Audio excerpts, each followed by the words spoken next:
Good day, everyone. Bonjour, mes amis, and thank you, Yvonne, for the introduction. As mentioned, my name is Lori Rissling Wynn. I'm the Sustainability Coordinator for the town of Canmore.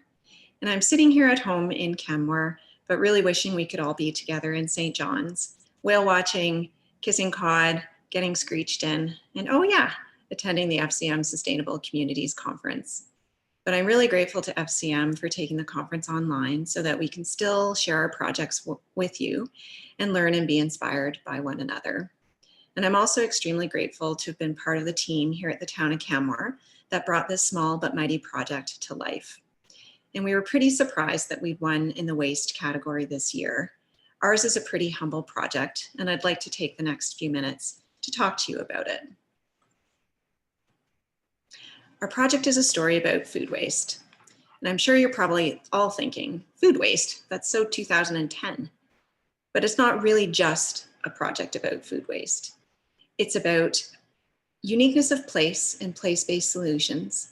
It's about stretching a limited municipal budget, which led to collaboration. It's about marrying art with infrastructure.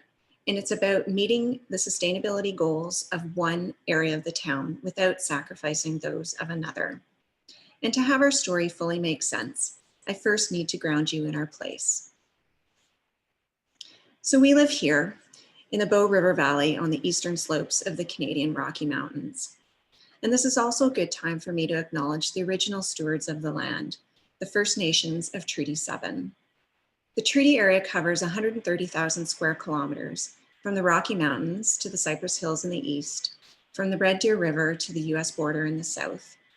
And these are the traditional lands of the Siksika, the Kainai, the Bikani, the Stoney Nakoda, and the Tsuut'ina First Nations in the Zone 3 Métis.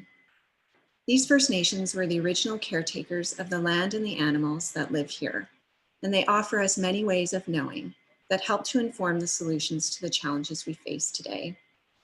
Canmore is located at the bottom of this valley, surrounded by these rugged peaks.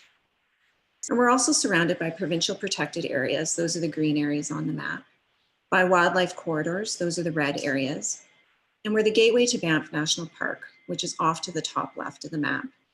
So there's a lot going on in this landscape and a lot of area that's been identified as being important to wildlife. Suffice it to say, animals are a very important part of our community, and pretty much any animal you encounter in Banff National Park, you could just as easily encounter here in Canmore. Like these guys, black bears, Ursus americanus. And we also have other charismatic megafauna. We have cougars, we have wolves, we have coyotes, and we also have grizzly bears. We consider ourselves fortunate to live in a place that can still sustain large carnivores on the landscape, and we feel responsible to maintain those populations.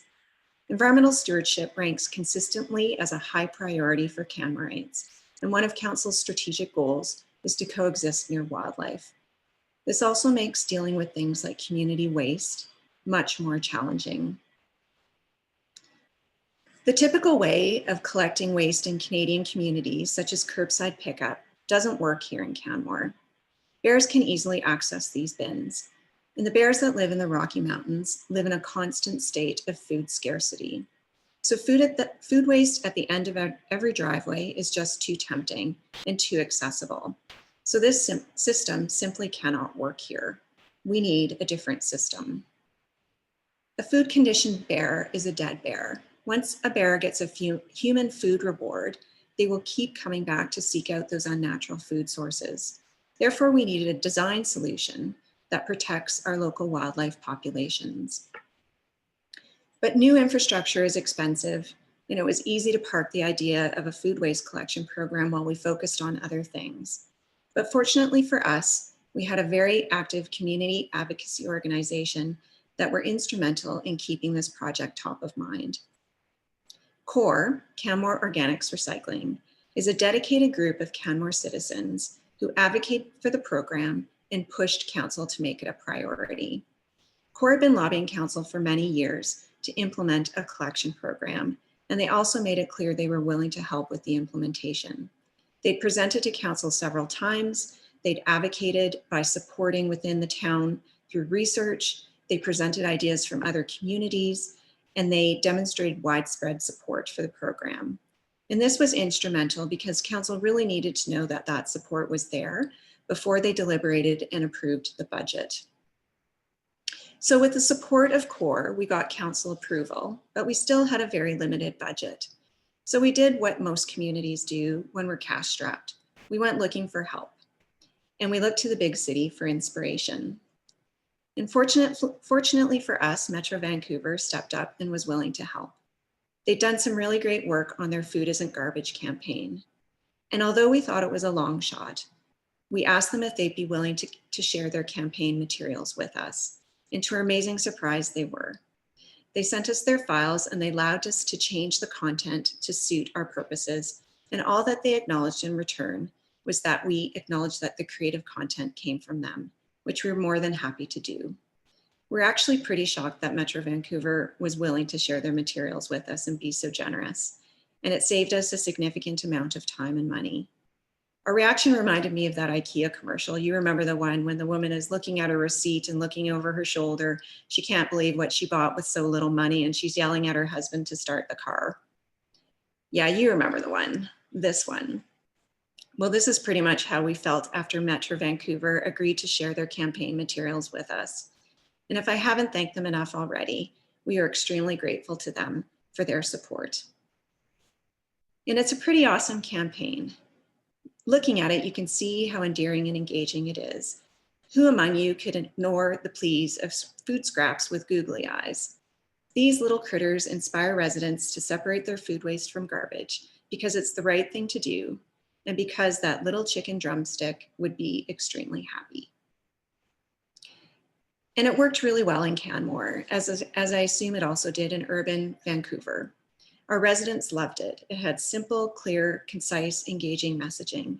And there's something to be said about using similar materials between communities. As people move and travel, waste management messaging feels the same and results in better participation. So the lesson here is this: smaller cities, don't be afraid to ask for help. It might be a moonshot, but you never know until you try. And bigger cities, don't be afraid to offer help, to offer your expertise, your ideas, your materials. Great things happen when you collaborate, like, FCM Sustainable Communities Awards. And we also wanted to create a buzz and bring attention to our food waste collection program. So we looked for other ways to engage the community. We decided to run an art competition for the outside of the bins. Town staff also wanted to create a visual connection to the program. So we worked with our arts and events department, and we asked artists to submit designs to wrap the bins, but also reflected Canmore and the food waste collection program. And because we saved money on the campaign, we were able to pay the artist a small stipend. The winning design was selected by a jury of local artists and community representatives, and all the jury members agreed that the winning design was the best choice. The design is a perfect fit for our program. The winning artist, Pascale Ouellette, is from Canmore, and she wanted to create something fun and something that dispelled the idea that food waste is gross and slimy. In community-based social marketing speak, we call this addressing the ick factor. So Pascale asked herself, how can I turn organic waste into art supplies? Her submission not only reflected the food waste campaign, but she was also able to capture the sense of community within our town. Her winning design embodied images of the 4 peaks surrounding Canmore in food waste. The idea of creating a mosaic of food waste seemed like the right thing to create. She collected a day's worth of her waste and worked with the photographs of the peaks to recreate their images in a loose and playful way. She used cherry pits, orange, apple, and banana peels, and tea bags to suggest the shape, shadow, and colors of our local peaks. The skies and foregrounds allowed her to play with color and texture in an abstract way to make each piece unique. She felt that once wrapped around the bins and seen from a distance, residents would recognize the colorful mountain shapes upon closer look, see the different organic elements that made up the images, creating a surprising effect for the user. The components of the image also showed that handling food waste need not be gross, proof being she made artwork with it. The resulting bin complements our existing neighborhood wildlife proof bins and the exterior wrap is a clear prompt for what's meant to go in them. We're starting small with 5 bins spread across the community, in essence, piloting the program to gauge participation before we roll out additional bins into the community. Our plan is to add another bins in 2021 and 10 more in 2023. Incremental growth in the program as we continue to learn and adapt from an increasing participation. So with the infrastructure in place, our focus shifted to distributing the kitchen catchers to the community. And again, our core volunteers helped with that. To start, we purchased 2,000 bins, which we assumed would be enough, but within 2 weeks and even before launching the program, we'd run out. So we ordered 2,000 more. And with the help of core volunteers, we distributed bins at 17 different events. This high-touch distribution allowed us to share important messaging regarding the program, answer people's questions, and provide essential information, such as never, ever, ever, ever leave your food waste bin on your doorstep, being able to reinforce our coexisting near wildlife information. And the last piece of collaboration I'd like to share is how our neighbors from the town of Banff stepped in to help us enable to complete our project. We needed time to be able to expand our waste transfer station to be able to accommodate our waste. And in the meantime, we came to an agreement with Banff to accept our food waste with theirs. So what this means is we actually drive our food waste to Banff and it gets commingled with theirs, and then it gets transported to the processing facility. When our waste transfer station is complete, we will no longer need to do this, but Banff's acceptance of our materials allowed us to launch our program earlier, and we're also extremely grateful to them for their support. So to bring it all home, this project focused on the role that community involvement and creative collaboration played in creating a successful initiative in a small town with unique challenges and limited staff resources. Community response has been extremely positive. To date, the biggest complaint is that we don't have enough bins throughout the community, and we do intend to address this in the coming years. We're pleased with the participation. The community is using the bins. We're getting about 850 kilograms of food waste a day, which is about 315 tons since we launched the program. And our contamination has been incredibly low, which is a great sign of engaged participants.